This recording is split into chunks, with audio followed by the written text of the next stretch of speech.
Dans le 41e millénaire, l'humanité connaît la guerre sous toutes ses formes. Elle affronte les hérétiques du chaos, les prophètes Xénos, les machines rebelles. Mais en l'an 745.1041, une menace d'une nature totalement différente émergea des ténèbres intergalactiques. Une horreur que personne n'avait anticipée. Un fléau qui ne cherchait ni pouvoir, ni gloire, ni territoire, seulement à dévorer.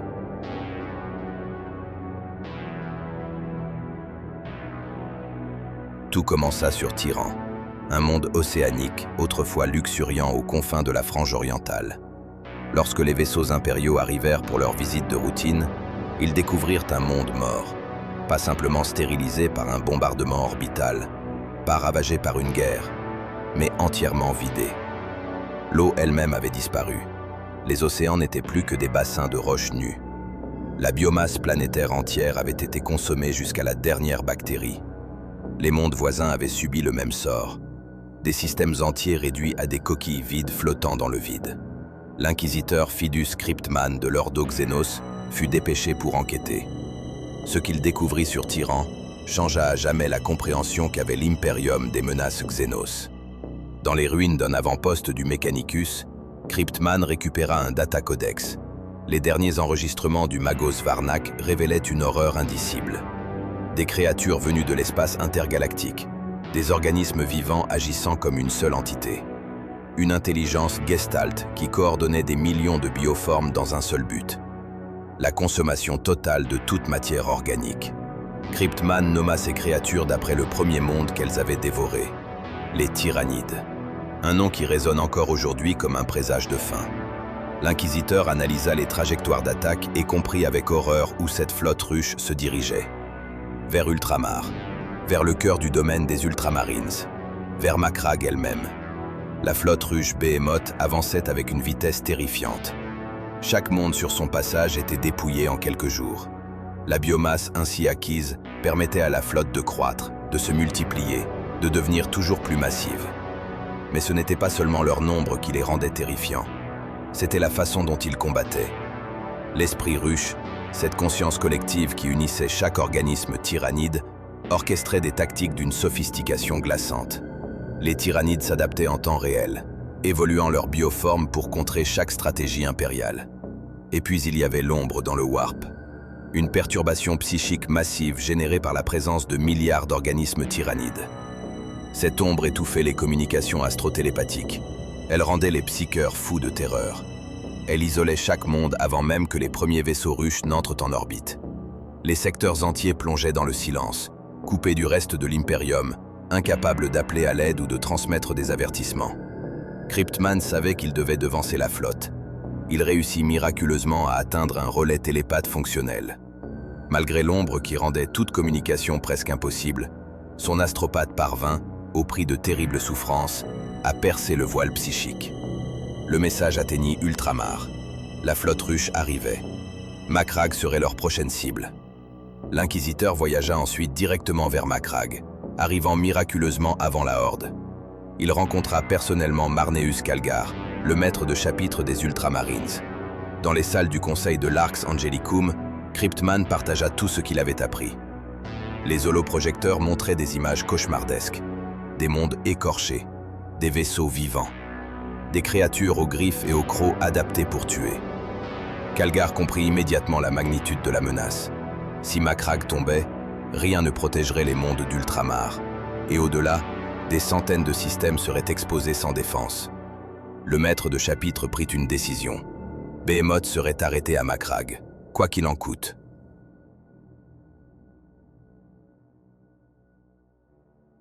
Marneus Calgar était un stratège sans égal.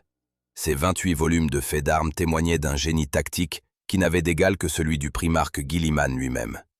Face à la menace tyrannide, il mobilisa toutes les ressources d'Ultramar avec une efficacité redoutable.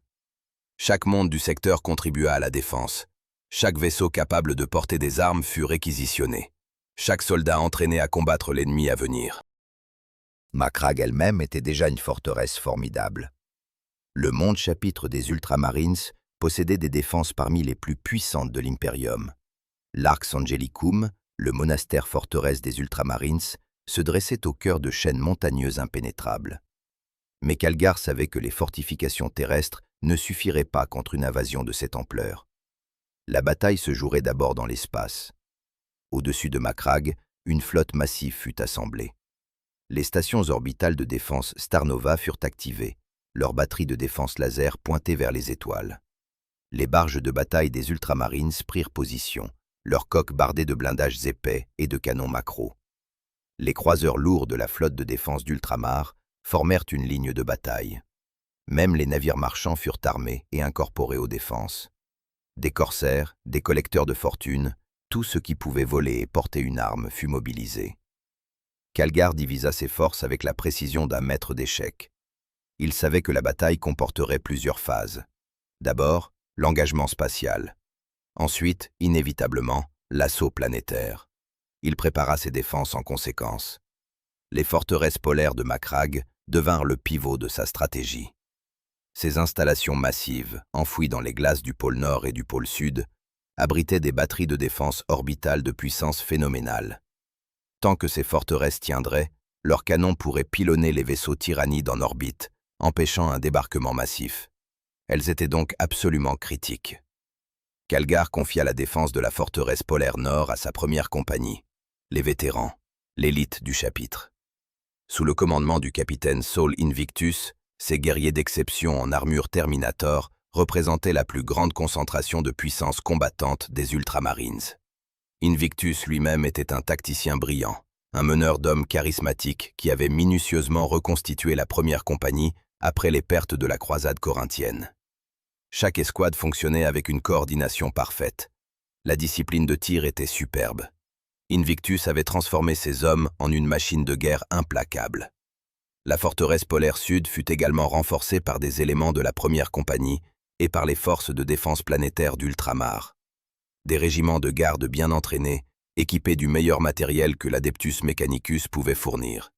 Des batteries anti-aériennes furent positionnées, des bunkers fortifiés construits, des champs de mines déployés sur les plaines glacées.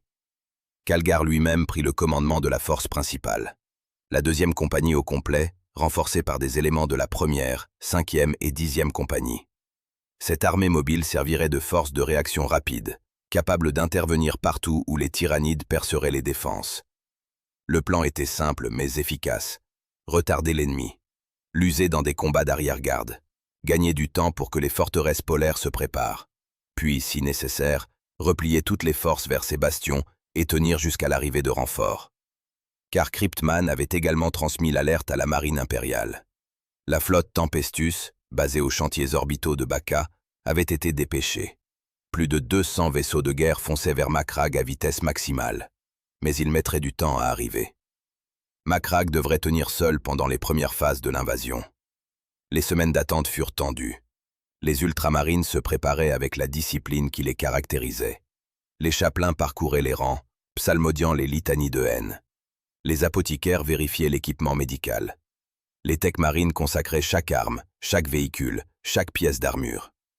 Dans l'Arx Angelicum, les frères guerriers se recueillaient devant la statue de Robud Guilliman, le primarque ange, toujours assis sur son trône de marbre, figé dans son champ de stase. Il jurait de défendre son monde, de faire honneur à son héritage, de ne jamais reculer. Et puis, 1 mois après l'avertissement de Cryptman, les augures détectèrent des perturbations massives dans le warp. L'ombre approchait. Les astrotélépathes de Macragge hurlèrent en sentant la pression psychique croître. Les psycheurs les plus faibles moururent instantanément, le cerveau brûlé par la proximité de l'esprit ruche. Les communications avec les mondes extérieurs d'Ultramar furent coupées. Macragge était seul. Puis ils arrivèrent. Des milliers de formes monstrueuses émergèrent du vide. Pas des vaisseaux au sens traditionnel, des organismes vivants de la taille de croiseurs, des bioships pulsant de vie alien, leurs coques chitineuses sécrétant des acides, leurs entrailles génératrices de spores mycétiques. La flotte ruche Behemoth avait atteint Macragge.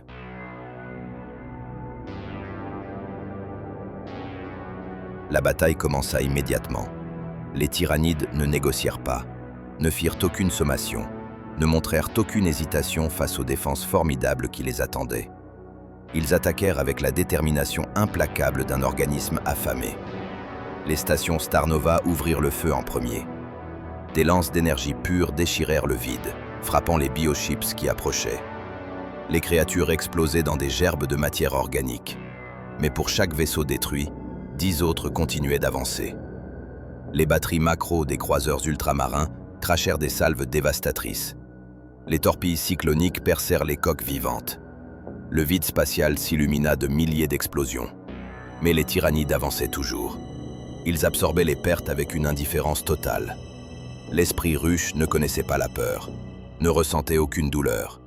Chaque organisme détruit n'était qu'une cellule perdue dans un corps gigantesque. Et ce corps continuait d'avancer, poussé par une faim insatiable. Les vagues de bioships se succédaient sans relâche. Les défenseurs en détruisaient des centaines, puis des milliers. Mais à chaque vague, quelques-uns passaient. Quelques bioships parvenaient à percer la ligne de défense, et ces quelques-uns suffisaient, car ils portaient dans leurs entrailles des millions de spores mycétiques.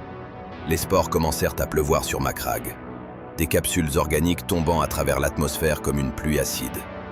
Certaines étaient détruites par les défenses anti-aériennes, d'autres s'écrasaient dans les océans ou les déserts stériles, mais beaucoup atteignaient leur cible. Elles s'ouvraient dans des explosions de fluides biologiques, libérant les horreurs qu'elles contenaient. Des thermagants par milliers, créatures de petite taille mais mortellement efficaces, leurs armes symbiotiques crachant des projectiles vivants. Des ormagons bondissant, griffes étendues, se ruant sur les lignes de défense avec une vitesse terrifiante.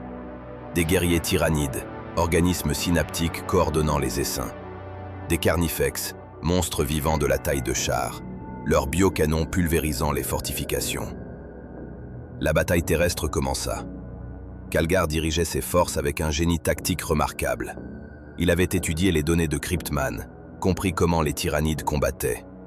Ils attaquaient en vagues coordonnées, utilisant les créatures les plus faibles pour saturer les défenses avant de lancer les bioformes lourdes. Calgar adapta ses tactiques en conséquence. Il ordonna des frappes mobiles, refusant le combat statique qui favoriserait l'ennemi. Les ultramarines excellaient dans ce type de guerre. Des escouades tactiques établissaient des positions de tir, décimaient une vague d'assaut tyrannide, puis se repliaient avant d'être submergés. Les dévastators pilonnaient les concentrations ennemies depuis des positions surélevées. Les Assault Marines bondissaient sur les créatures synaptiques, décapitant le commandement des essaims locaux. Les Dreadnoughts avançaient comme des titans miniatures, leurs canons assauts et points énergétiques semant la destruction. Pendant plusieurs jours, les ultramarines ralentirent l'avance tyrannide. Calgar menait personnellement les contre-attaques les plus risquées, ses gantelets d'ultramar écrasant les guerriers tyrannides, ses bolt guns intégrés crachant la mort. La garde d'honneur du maître de chapitre combattait à ses côtés, une muraille de céramite et de foi entre leur seigneur et l'ennemi. Mais les tyrannides étaient trop nombreux. Pour chaque créature tuée, 10 prenaient sa place. Les spores mycétiques continuaient de pleuvoir. La biomasse tyrannide sur Macragge croissait exponentiellement. Calgar comprit qu'il ne pouvait plus tenir en terrain ouvert. Il donna l'ordre de repli général vers le nord, vers la forteresse polaire. C'est alors que les Genestealers frappèrent. Ces créatures infiltratrices, parmi les plus dangereuses de l'arsenal tyrannide, avaient pénétré le spatioport Sirocco en secret. Dans une attaque coordonnée d'une précision chirurgicale, ils massacrèrent les pilotes et détruisirent la flotte de navettes de Calgar. Sans transport aérien, le maître de chapitre ne pouvait plus ravitailler ses forces ou redéployer rapidement ses troupes. Isolé, à court de ravitaillement, Calgar prit une décision désespérée. Il établirait une dernière ligne de défense à Cold Steel Ridge, un complexe industriel sur les mers gelées du Nord. Là, avec les forces de défense auxiliaires et le char Baneblade Pride of Hera, il tiendrait aussi longtemps que possible. Il donnerait à Invictus et à la première compagnie le temps nécessaire pour fortifier davantage la forteresse polaire. Cold Steel Ridge devint un enfer de chitine et d'acier. Les tyrannides attaquèrent en vagues incessantes. Le Pride of Hera crachait des obus explosifs qui pulvérisaient des dizaines de créatures à chaque tir. Les Ultramarines combattaient dos au mur, leur discipline de feu parfaite, même face à des hordes qui semblaient infinies. Calgar lui-même était partout, ralliant ses hommes, détruisant les bioformes les plus dangereuses. Puis l'esprit ruche déploya son atout maître, le Swarm Lord. Cette créature unique, l'incarnation même de la volonté tactique de l'esprit ruche, apparut sur le champ de bataille. C'était un tyran de ruche modifié, plus grand, plus intelligent, plus mortel que n'importe quelle autre bioforme. Armé de 4 sabres osseux crépitant d'énergie disruptive, le Swarm Lord possédait des éons d'expérience de combat. Car chaque fois que cette créature était tuée, l'esprit ruche la recréait avec toute sa mémoire intacte. Elle avait détruit des empires. Maintenant, elle venait pour Calgar. Le Swarm Lord transforma la bataille. Là où les essaims tyrannides attaquaient avec une férocité bestiale, maintenant ils manœuvraient avec une intelligence glaçante. Le flanc gauche des défenseurs fut soudainement assailli par des raveneurs surgissant des tunnels souterrains. Mais ce n'était qu'une diversion. Le véritable objectif du Swarm Lord était le Pride of Hera. La créature coordonna un assaut concentré sur le super lourd. Malgré sa puissance de feu dévastatrice, le Baneblade fut submergé et détruit. Avec la destruction du Pride of Hera, la ligne de défense s'effondra. Les tyrannides déferlèrent. Calgar et sa garde d'honneur combattirent désespérément pour permettre l'évacuation des survivants. C'est alors que le Swarm Lord lui-même affronta le maître de chapitre. Le duel fut bref et brutal. Calgar était un guerrier formidable, peut-être le meilleur combattant des Ultramarines. Mais il était épuisé par des jours de combat incessants. Ses armures portaient les marques de centaines d'impacts, et le Swarm Lord était frais, parfaitement adapté pour tuer. Les 4 sabres osseux de la créature dansaient avec une vitesse surnaturelle. Ils transpercèrent l'armure de Calgar, déchirèrent sa chair, brisèrent ses os. La garde d'honneur se précipita pour sauver son seigneur. Le commandant Aloysius, vétéran de 1000 batailles, se plaça entre Calgar et le Swarm Lord. Il savait qu'il mourrait. Mais son sacrifice donnerait les précieuses secondes nécessaires. Les sabres du Swarm Lord le taillèrent en pièces. Mais dans ces secondes gagnées, un Thunderhawk atterrit dans un rugissement de réacteur. Les guerriers survivants de la garde d'honneur portèrent leur maître de chapitre mutilé à bord. L'appareil décolla sous le feu ennemi, ses canons repoussant la marée tyrannide. Aloysius tomba, mais Calgar vivait. Cold Steel Ridge était perdu, mais le maître de chapitre survivrait pour continuer le combat. Et maintenant, la route vers la forteresse polaire nord était ouverte.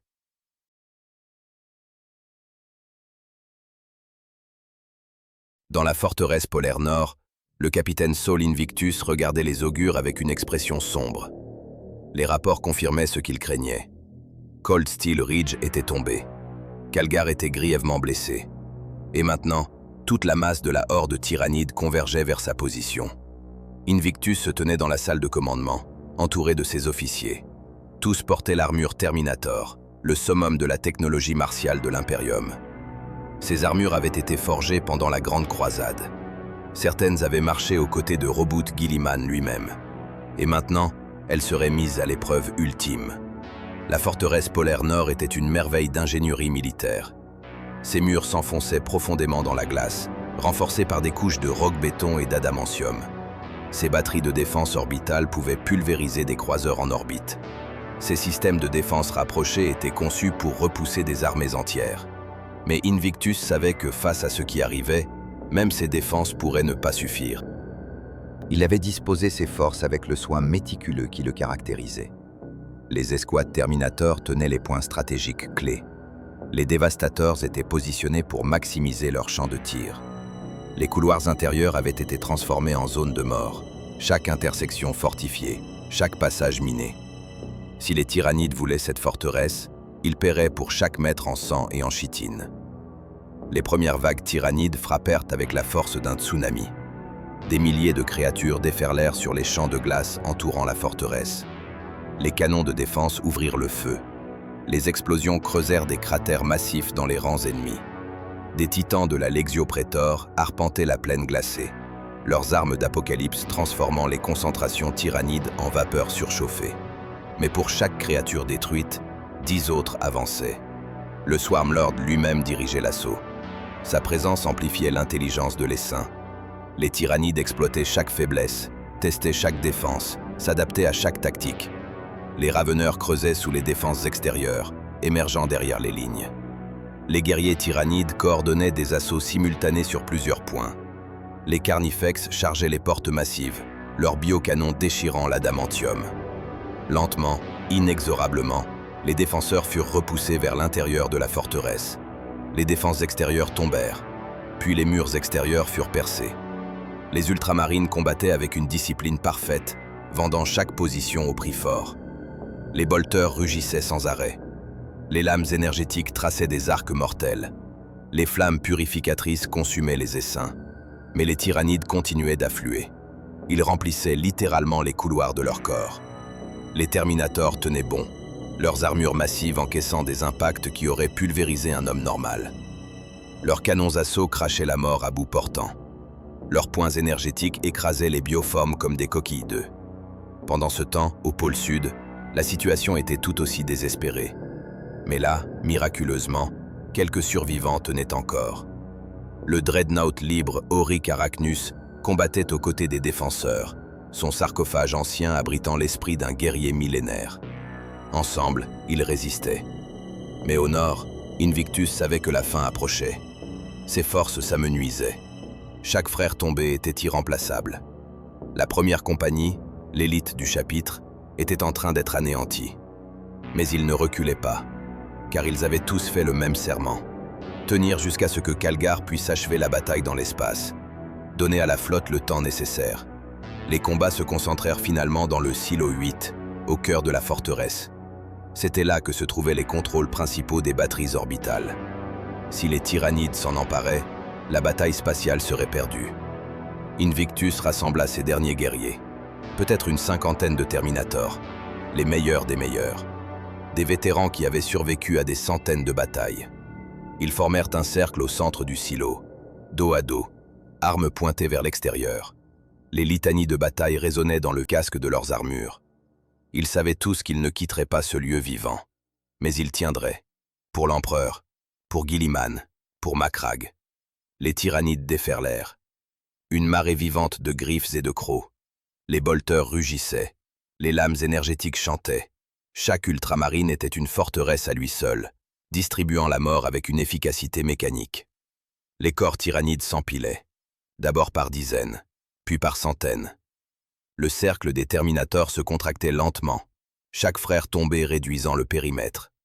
Invictus combattait au premier rang. Sa lame énergétique trancha un guerrier tyrannide. Son canon assaut pulvérisa un raveneur bondissant. Un sabre osseux perça son armure. Il l'ignora, frappa en retour, tua son assaillant. Un autre prit sa place, puis un autre.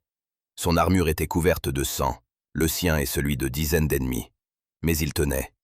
Autour de lui, ses frères tombaient un par un. Chacun combattait jusqu'au dernier souffle. Chacun vendait sa vie au prix le plus élevé possible. Le cercle se réduisait. 20 Terminators, puis 10, puis 5. Les litanies de bataille continuaient, récitées par des casques endommagés, mais toujours fermes. Finalement, Sol Invictus tomba. Une dizaine de guerriers tyrannides l'avaient submergé simultanément. Il mourut debout, lame en main, défiant l'ennemi jusqu'au dernier instant. Autour de lui gisaient les corps de ses frères, disposés en cercle.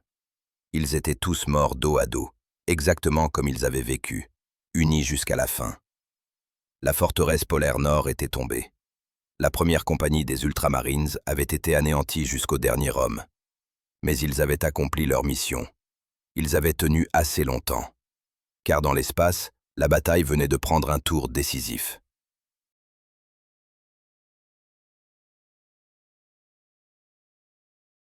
Lorsque Calgar reprit conscience à bord de la barge de bataille Octavius, son corps était une ruine. Les apothicaires avaient dû remplacer ses bras et ses jambes par des bioniques d'urgence. Un de ses yeux avait été détruit. Son torse portait des cicatrices qui ne guériraient jamais complètement. Mais il était vivant. Et la bataille n'était pas terminée. Refusant tout traitement non essentiel, Calgar reprit immédiatement le commandement de la flotte.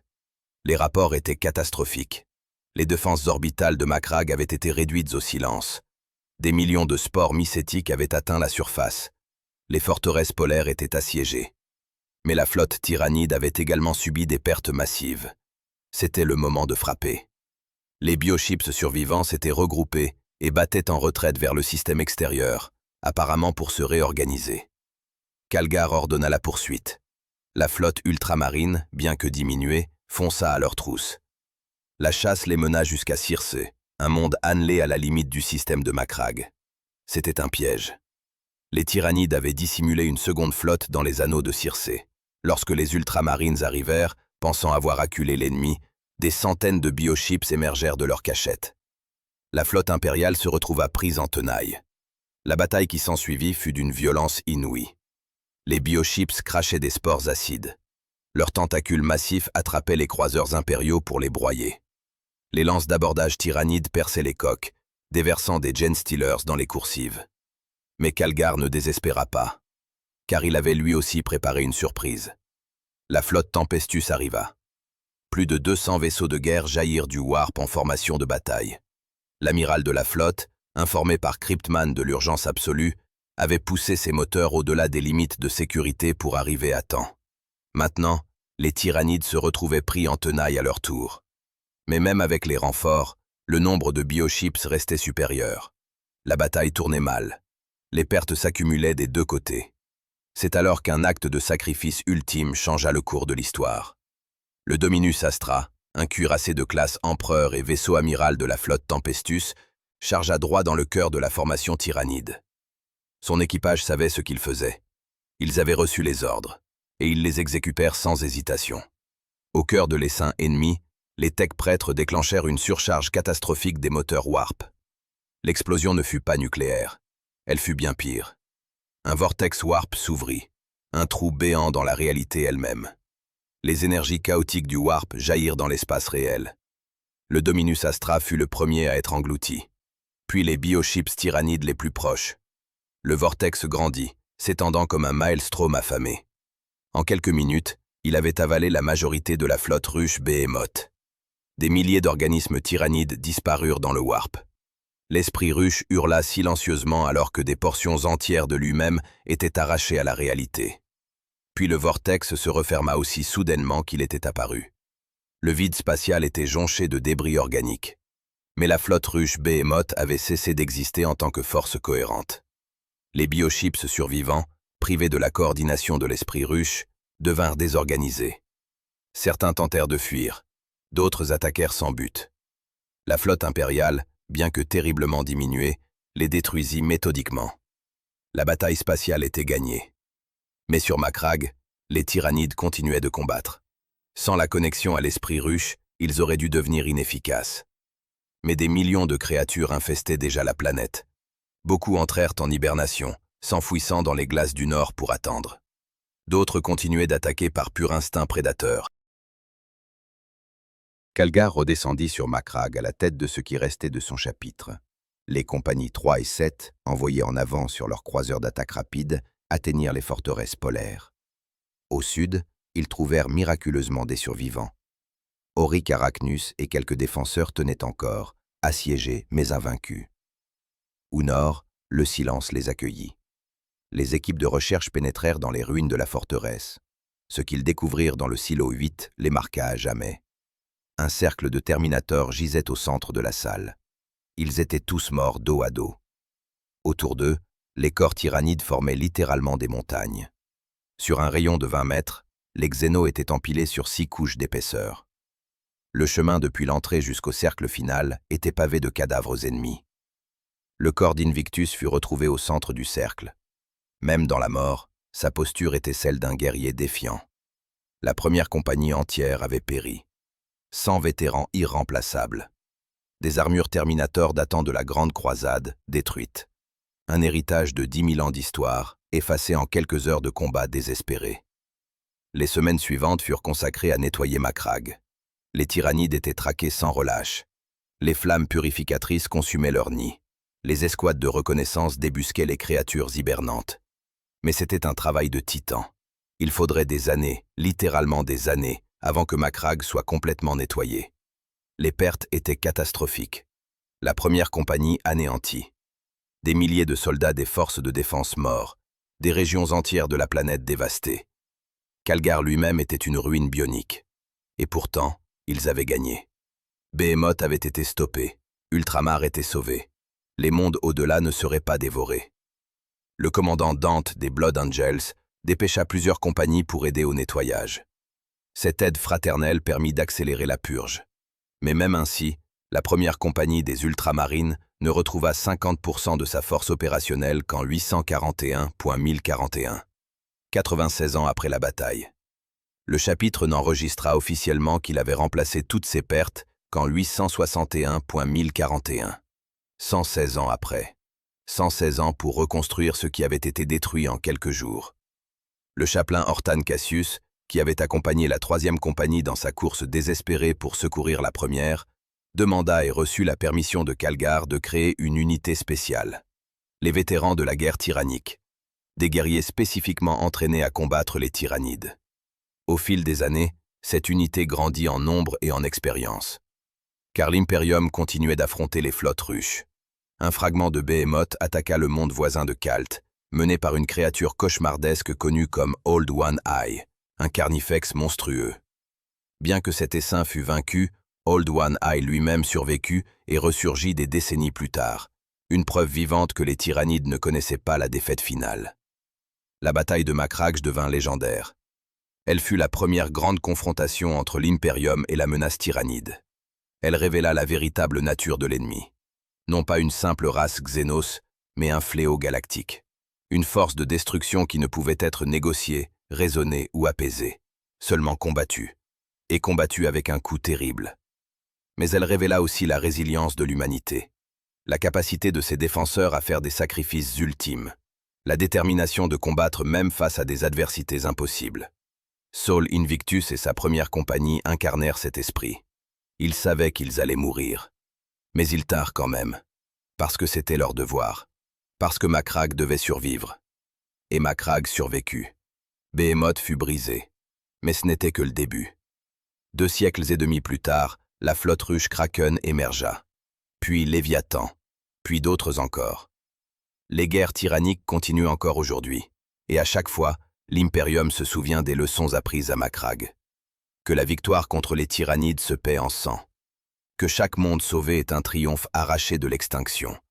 Que l'alternative à la victoire n'est pas la défaite, mais l'annihilation complète. La statue de Sol Invictus se dresse maintenant dans l'Arx Angelicum, aux côtés de celle de Robert Guilliman. Ses faits sont inscrits dans les volumes d'honneur. Son nom est prononcé avec révérence par chaque ultramarine. Car il représente l'idéal du chapitre. Le courage jusqu'au bout, le sacrifice sans hésitation, la détermination de tenir la ligne quoi qu'il en coûte. Et dans les glaces du pôle Nord, là où la forteresse se dresse encore, réparée mais marquée, un monument commémore la première compagnie. 100 noms gravés dans l'adamantium, 100 guerriers qui tinrent dos à dos et moururent ensemble. Ils sauvèrent Macragge, ils sauvèrent Ultramar. Ils prouvèrent que même face à l'extinction, l'humanité ne s'agenouillera jamais.